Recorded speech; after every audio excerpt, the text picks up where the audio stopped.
I'm Pastor Jeremy Combs. Thank you once again for joining us as we're looking at the doctrine of the divine in the book of Deuteronomy. Now we're trying to pick up the pace here. And so I often think of that Micro Machines, man. Do you remember that Micro Machines commercial? I'm probably going to have to date some of you here. If you were not aware of things in the 90s, you wouldn't know this, but they were the real small cars.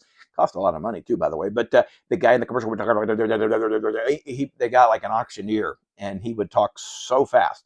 Sometimes I feel like that guy when we're trying to just get all of the word of God in here. So hang on, we're going to get going. We talked about worship. You got to have a place where you're gathering and going. You got to have a place where you're giving. And then needs to be a place of gladness. Verse 13, take heed to thyself. Okay, quit worrying about everybody else. Quit worrying about how brother so-and-so worships, sister so-and-so worships. Worry about yourself. That's I would almost say a big theme in the Bible is stop worrying about the other guys, evaluate yourself. Take heed to thyself that thou offer not thy burnt offerings in every place that thou seest. That is, you'll go and you'll think, I can just give wherever I want. Again, this may not have been written to you, but it's written for you that you need to have a place where you can give to and through. And again, the greatest opportunity for that is the local church, where you can help invest in benevolent funds through your church. You can give to missions. You can give to projects, other things. I'm not saying that there's not sometimes where you can offer or give to some different projects. I've done that with people going on mission trips, etc. But I will tell you this: a majority of my giving goes and is anchored through our local church, and really that's the way it gives us accountability, and it's also part of our heart and mission, and so that's where we need to be. But in the place which the Lord shall choose in one of thy tribes, there thou shalt offer thy burnt offerings, and there thou shalt do all that I command thee. So have a place to worship. Notwithstanding, thou mayest kill and eat flesh in all thy gates. Whatsoever thy soul lusteth after or desireth, according to the blessing of the Lord thy God, which is given thee, the unclean and the clean may eat thereof, as of the roebuck and of the hart. And so when they were traveling, we talked about this last time too, there were some different guidelines because they couldn't have they couldn't have big herds of cattle and sheep and, wandering to find grass and water. Well, now they're going to go into this lush, wonderful promised land to where now they're going to be able to increase their herds. So now, amen, they're going to be able to have steak. They're going to have themselves a burger, maybe some mutton. Okay. And as well, they're going to find game and they're going to be able to hunt. And before they'd have to bring it to and sacrifice, and then they would eat part of that sacrifice. It was a way of providing for God, providing for their own. Almost like when we get paid, we give part to God, then we use the other part to provide for our family. He's saying now you don't have to bring it all. There's times where, yes, we'll see in a few minutes if it's a burnt offering, yes, and you need to bring it. But if you just say, we'd like to have some burgers because it's the 4th of July, which would have meant nothing to the nation of Israel back in those days, and probably not even much to this day, you could. Now, there's going to be some limitations, and we will get to that in just a moment. Only you shall not eat the blood. There you go. You shall pour it upon the earth as water. Sorry for those of you that like the rare, where you cut into it, it moves, and a little bit of red squirts out. No, hopefully you're on the medium well. That's where I'm at. And the Bible did that for many reasons. I think the biggest thing was life is precious. And even when that animal is butchered, you're not to take it for granted. Okay, there's also some sanitary reasons and other things for that. Not to mention pagan rituals where they would drink blood and so forth. So again, distancing themselves as far away as they can. I'm not saying if you eat it rare, I think you're a little odd. Okay, but that's just my that's just not my cup of tea. But I'm not saying that's a sin today. But back in those days, that was the one stipulation that they had, was that you were not to eat of the blood. You were to, spill the blood out on the ground. Verse 17 does say, thou mayest not eat within thy gates the tithe of thy corn, thy wine, thine oil, the first strings of thy herd or thy flocks, nor any of the vows which thou vowest, nor thy freewill offerings or heave offerings of thine hand. That is, you still need to have a time where you bring your offerings to God. Don't skimp, don't sacrifice, don't cut corners when it comes to giving to God. We need to be careful in this. Your church or the place where you are attending, that you need to help provide for that minister, that church, and those people. And so here he says, yes, you can have any kind of meat that you want, deer, etc., beef, but when it comes to your offering, yes, you got to make your journey to where the tabernacle is. Yes, you'll sacrifice it like you always have, and then you can eat part of it like you traditionally do. But thou must eat them before the Lord thy God in the place which the Lord thy God shall choose. Thou and thy son and thy daughter and thy manservant, thy maidservant, and the Levite that is within thy gates. And there it is again, thou shalt rejoice before the Lord thy God in all that thou puttest thine hand unto. 3 times so far we've seen rejoice. Boy, we ought to have a joyful time when it comes to worshiping God. Take heed to thyself. There's the second time that's been said, that thou forsake not the Levite, as long as thou livest upon the earth.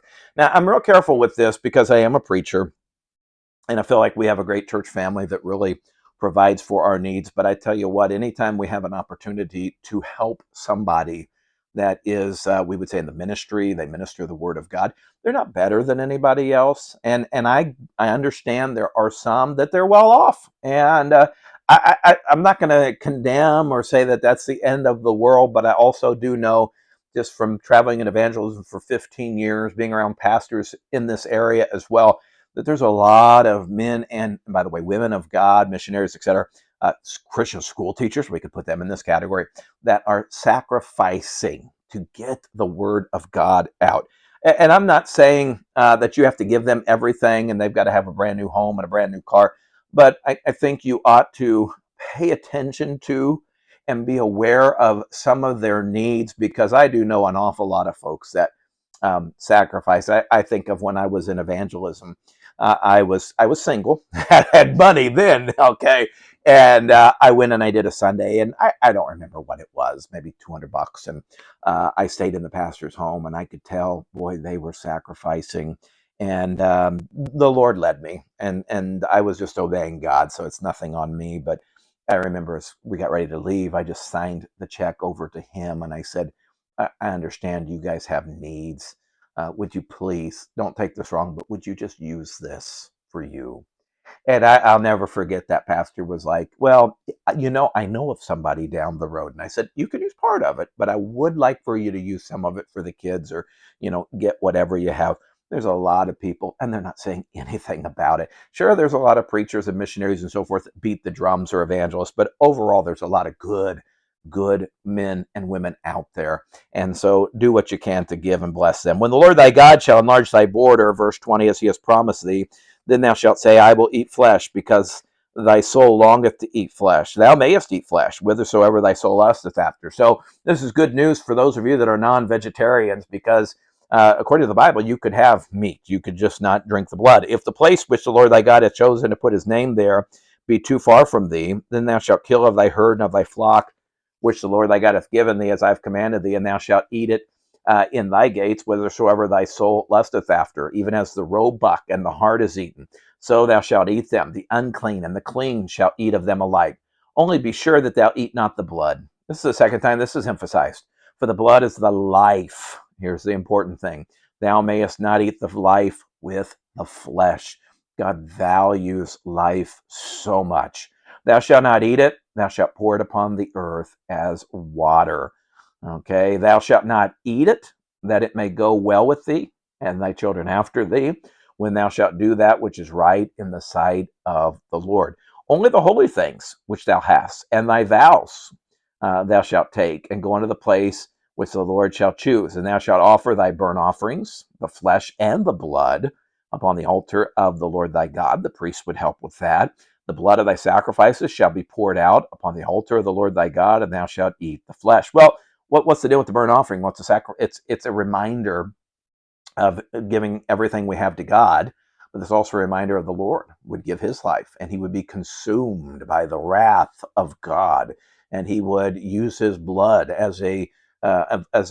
we would shed his blood for a remission of sins. Okay, observe and hear all these words which I command thee, that it may go well with thee and with thy children after thee forever, when thou doest that which is good and right in the sight of the Lord thy God. When the Lord thy God shall cut off the nations from before thee, whither thou goest to possess them, and thou succeed them, and dwellest in their land, take heed to thyself that thou be not snared by following them. After that, they be destroyed from before thee. Be careful about associations. I think we ought to be friendly to all, but I think we need to be very careful about having too many entanglements, especially when it causes us to compromise the truth and also compromise the way that we're going to worship our God. And thou shalt inquire not after their gods. Be careful about asking. We would say this would be curiosities. Hey, how did this nation serve their gods? Even so, well, I do likewise. There's a natural tendency to be fascinated by some of these things, and the Bible cautions us to be careful of that. You say, Pastor, well, should I study other religions? I would say be very careful about it. I think if you're a mature believer, and I think if your intent is to know how to communicate with other people on why their religion is not true based upon the Word of God, and how you can reach them and get into their thinking so that they can see things the biblical way. I think those can be good, but I think a lot of caution is needed there because sometimes we get into those, especially when we're kind of shallow, and it can very easily pull us down the wrong path. Okay. Uh, your pastor would be a great person to talk to about those things. Thou shalt not do so unto the Lord thy God, for every abomination to the Lord which he hateth have they done unto their gods. How bad were these things for their sons and their daughters? They've burned in the fire to their gods. Moloch was a god that you would take the babies and you would offer them, and the fires would consume them. Whatsoever things I command you, observe to do it. Thou shalt not add thitherto, nor diminish from it. And so he says, be very careful about associations. Be careful about asking. Be careful about assimilating into and practicing what they do. And then I think he ends it here and he says, be careful about adding to. So as we finish this out, we shouldn't add to, nor should we detract, nor should we do it from the Word of God. And so just like Israel was receiving the commands from Moses, so we've received commands from the Word of God, who God is, who we are, how we should worship Him. And it's all right here in the Bible. And so when you go looking for a church, the very first thing you ought to say is, what do we do to learn the Bible around here? What is the teaching? What is the curriculum? And many times we just want to say, well, look at the music and look at the kids program and the teens program, and we've got coffee and we've got that. Hey, that's all well and good. Way down the list. Number one, I want to see, do they preach and teach the Word of God? Number two, when we're worshiping, is our worship a godly sort of worship? Or is it one that is very associated with the things of this world?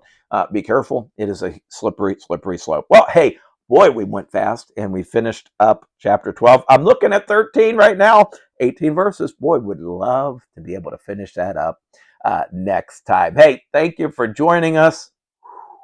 Rest your ears. I'll rest my voice. We'll see you next time.